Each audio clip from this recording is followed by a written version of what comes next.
saved my life.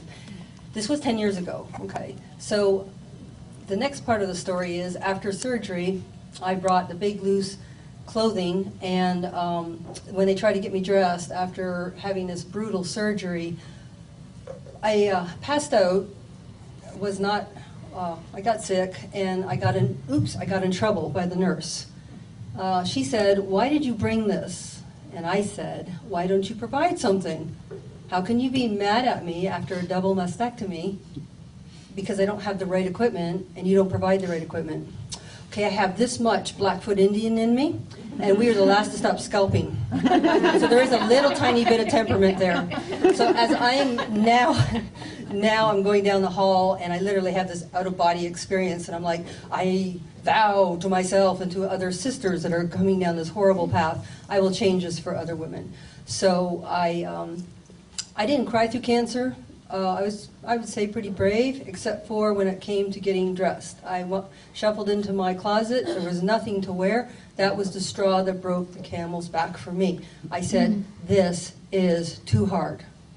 Okay, so, and am I allowed to say words? Instead of bitching about it, I actually created an answer. I started inventing right away. And what I invented is called, what I named, the Heal and Comfort shirt. So nobody will ever have to experience what I experienced.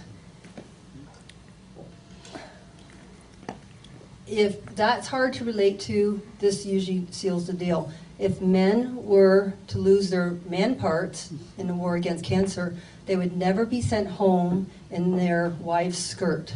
But women suffer in silence, and we're still being sent home in husbands' dress shirts with these wretched drain tubes that are necessary, pinned to the outside. Imagine, as a woman, 1, wondering if you're going to survive, 2, you don't have breast, 3, you're wearing your husband's old yucky dress shirt, and 4, you've got drain tubes for your family to look at when you're walking in, shuffling in the door. Not okay. So my whole emphasis is that women heal in comfort and dignity, as we should. Okay? So I created a moisture wicking material. It has Velcro opening, so it's easy because you can't even brush your teeth. It has internal pockets on the bottom to hold those drains, so you don't even see them.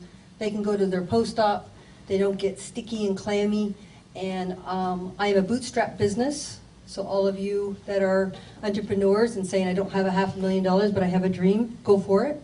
I started mine with $1,000. I've helped over 400 women, MD Anderson, St. David's through Breast Cancer Resource Center, and I'm not in debt.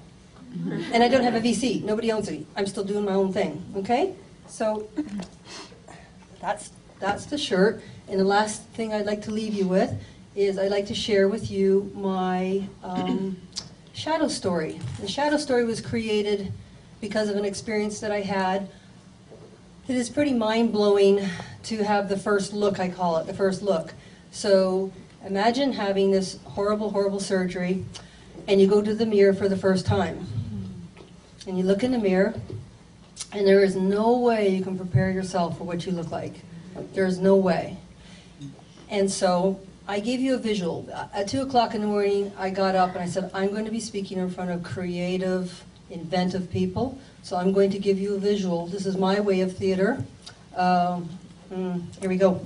So I go in front of the mirror. I get really, really brave. I take off my clothing. Can you see this? I look in the mirror.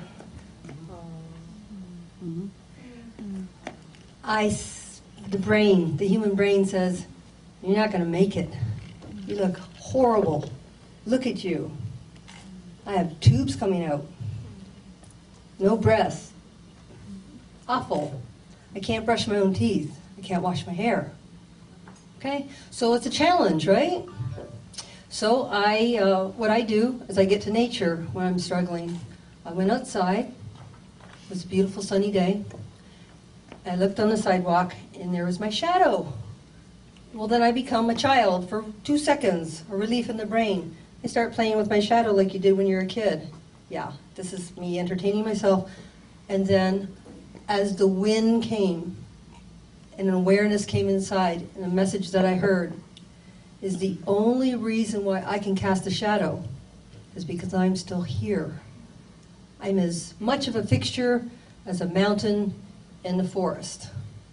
And because I'm still here, I need to change this sad face to, I did this for you at 2 o'clock in the morning.